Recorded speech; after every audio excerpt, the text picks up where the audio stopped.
সুপ্রভাত, good morning. কেমন আছেন বন্ধুরা? আশা করি ভালো আছেন।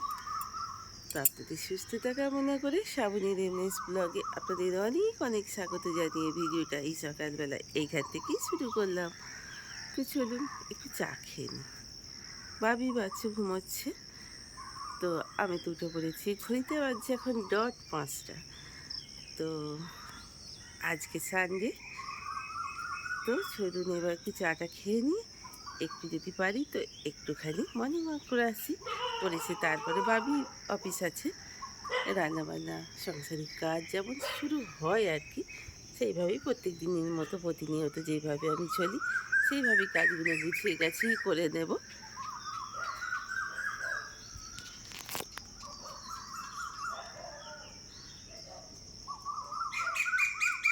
বসন্ত মানে শুধু রঙের খেলা নয়, বসন্ত মানে এই যে বলছি না প্রত্যেক দিন কী সুন্দর বলুন এই ভোরের টাইমটা, এই শিশিরানি হাওয়া।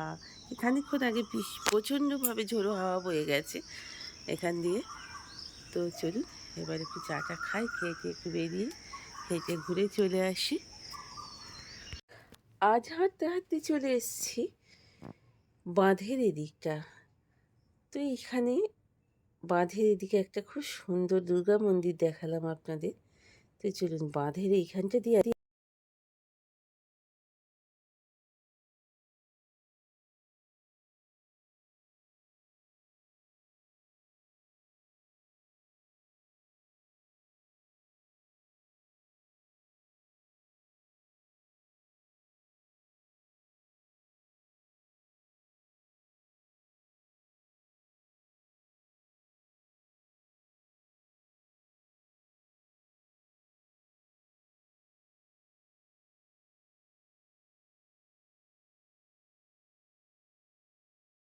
বাড়ি চলে এসে রান্না বান্না করবো বলে নিম পাতা তুলছি, ঝাটপালা সব দেওয়া, বাসন কুসন মাজা হয়ে গেছে।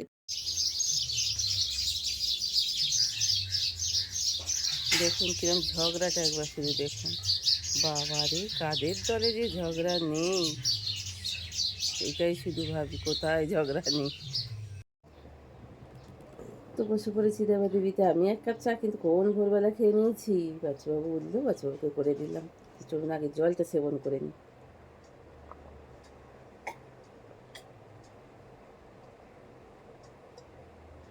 জল চা সব শব্দ করে করে খাবেন, তবে তো বুঝবেন যে চা খাবেন। চেস করো, চেস। তো দুবার চা খাচ্ছি, খাবো না বললে চা ঠিক খাওয়া হয়ে যাবে।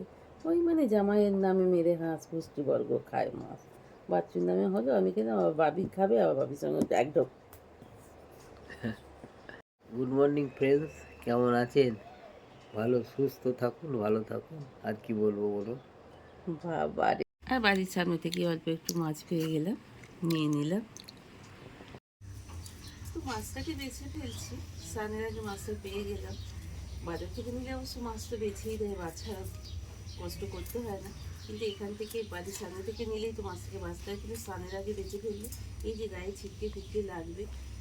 তো স্নান টান করে নেওয়ার আগে মাছ যত বাছা যায় ততই ভালো। যতই আপনি মানে স্নানের পর কোথাও না কোথাও মাছের আঁশ গায়ে লেগে থাকবে, তখন আর পুজো করতে একদমই ভালো লাগে না, জানেন তো। পুজো করার পর দেখা যায় যে গায়ে হাতে কোথাও আঁশ লেগে আছে। খিচুড়ি মাছটা বেছে নিই। ভাত হয়ে গেছে, ভাতটা থালায় একটু জুড়োতে দিলাম, বাবি লাঞ্চটা প্যাক করে দেবো বলে। এখানে মশলা বেটে নিয়েছি, মাছটা কেটে ধুয়ে নিয়েছি, এই চোখটা সিদ্ধ করে নিয়েছি। আমার একটু চা রাখা আছে, তাড়াহুড়ো বাবি স্নানে চলে গেছে। পেঁয়াজটা ভেজে নিয়ে এখানে তরকারি করবো, মাছটা ভাজবো, আর পরে একটু নিম পাতা ভাজা করবো আমাদের দুজনকার জন্য, বাচ্চুরা আর আমার জন্য। তো চলুন করে নিই। তেলে যদি লঙ্কার গুঁড়োটা দেওয়া হয় বা হলুদ দেওয়া হয়, যাতে পুড়ে না যায় সেটা দেখবেন, তো খুব ভালো কালারটা আসে। আর আমি গরম মশলার গুঁড়োটাও তেলেতেই দিয়ে দিলাম। একটু মশলাটাও দিয়ে মশলাটা ভালো করে কষিয়ে নিই।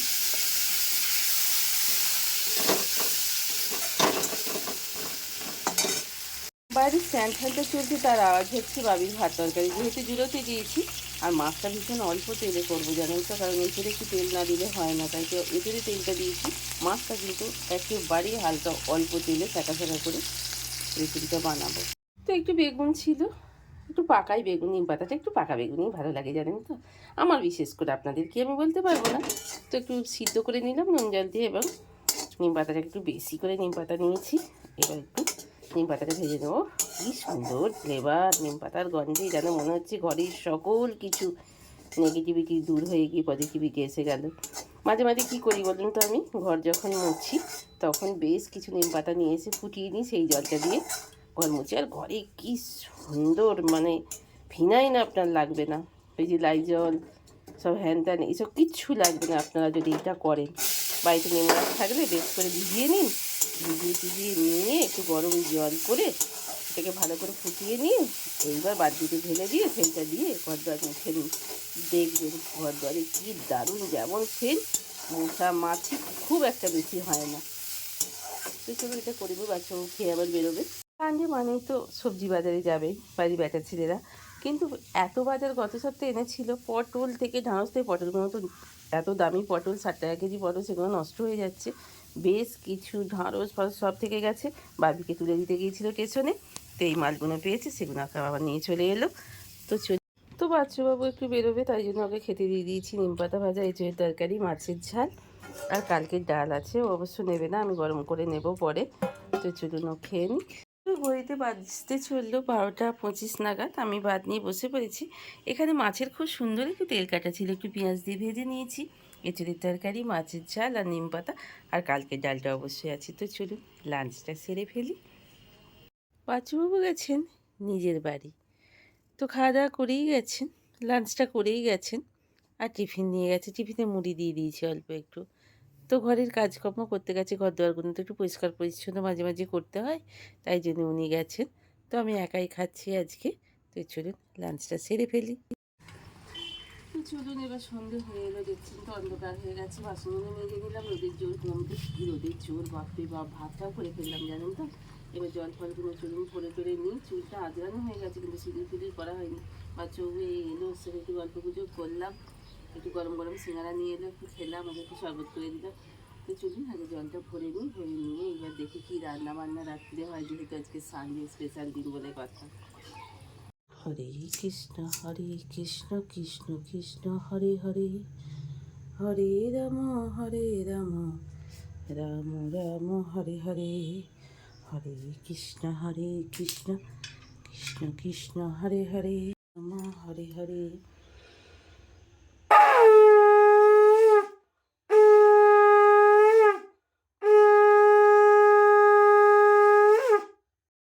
Good evening. তো টিফিন করা হয়ে গেল, চা খাওয়া হয়ে গেল, এইবার চলে এসেছি, আর যেহেতু সানডে হইতে পারছি 7টা 5 নাগাদ, তো চলে এসেছি রান্নাঘরে, ভাতটা তো বিকেলে করেই নিয়েছি, আর এখন ভাবছি অল্প একটু চিকেন আনিয়েছি, কারণ বাবির আসা ঠিক থাকে না, তাই জন্য অল্প করেই আনিয়েছি। তো চলুন এবার একটু চিকেনটা করে ফেলি, জিরে দিয়ে দিলাম, চিকেনটা জল থেকে তুলে রেখে দিয়েছি, এবং পেঁয়াজটা ভেজে নিই। পেঁয়াজেতে একটুখানি নুন দিয়ে দিই, তাহলে তাড়াতাড়ি পেঁয়াজটা ভাজা হয়ে যাবে। আর লঙ্কার গুঁড়োটা তেলে দিয়ে দেবো। তেলেতে দিলে কী হয় বলুন তো, লঙ্কার গুঁড়োটা খুব সুন্দর একটা কালার আসে। হ্যাঁ, তেলেতে যেমন চিনি দিলেও খুব সুন্দর একটা কালার আসে, তেমনি লঙ্কার গুঁড়োটা দিলেও, কিন্তু দেখতে হবে যাতে লঙ্কার গুঁড়োটা পুড়ে না যায়, পুড়ে গেলে কিন্তু কালারটা একটু কালো টাইপের হয়ে যাবে। তো চলুন চিনি দিয়ে দিলাম, সেই সময় নুনটাও দিয়ে দিলাম, একবারেই দিয়ে দিলাম, পরে আর দেবো না। এবার লঙ্কা গুঁড়োটা দিয়ে দিতে দিই, অল্প করেই লঙ্কা গুঁড়ো দেবো। কি সুন্দর রং হয়ে গেল দেখুন। হ্যাঁ, সেই কথা বলতে আর একটা কথা মনে পড়ে গেল, আমাদের মেয়েদের সংসারটাকে কী করতে হয় বলুন তো, নানান রঙে সাজিয়ে নিতে হয়। এই সাজানো রঙগুলোর মধ্যে কী কী থাকে বলুন দেখিনি, স্বামীর খুশি, সন্তানের হাসি, সংসারের আরও নানান কিছু এক্সেট্রা অনেক কিছু। এইভাবেই আমাদের সংসারটাকে নানান রঙে সাজিয়ে নিতে হয়। সকলকে খুশি করতে হয়, সকলকে হাসিয়ে রাখতে হয়। নিজের হাসি না পেলেও নিজের যতই কষ্ট বুকে থাকুক, হাসি পাচ্ছে না, মানুষকে হাসানোর জন্য নিজেকে অনেক সময় হাসতে হয়। তো এইভাবেই নানানভাবে আমাদের সংসারটা সাজিয়ে নিতে হয়। তো চলুন, অনেক কথা বলা হয়ে গেল, এবার পেঁয়াজটা ভেজে চিকেনটা করে নিই। তো চলুন, ওপর থেকে একটু চিকেন মশলা ছড়িয়ে দিই, তাহলে রেডি হয়ে যাবে আমার চিকেন কারি বা চিকেন মশলা। তো চলুন, সেই সঙ্গে ভিডিওটা এখানে শেষ করে দিই। বাবি টাইম মতো বাড়ি আসবে, তো তারপরে ডিনার করা হবে। তো এতক্ষণ পর্যন্ত যেসব বন্ধুরা আমার সাথে ছিলেন, পাশে ছিলেন, তাদের অনেক অনেক ধন্যবাদ জানিয়ে আপনারা সুস্থ থাকুন, সদা সর্বদা হাসি খুশি থাকুন, ভালো থাকুন, এই কামনা করে আজকের মতো শেষ করলাম। ভালো থাকবেন, সুস্থ থাকবেন, গুড নাইট।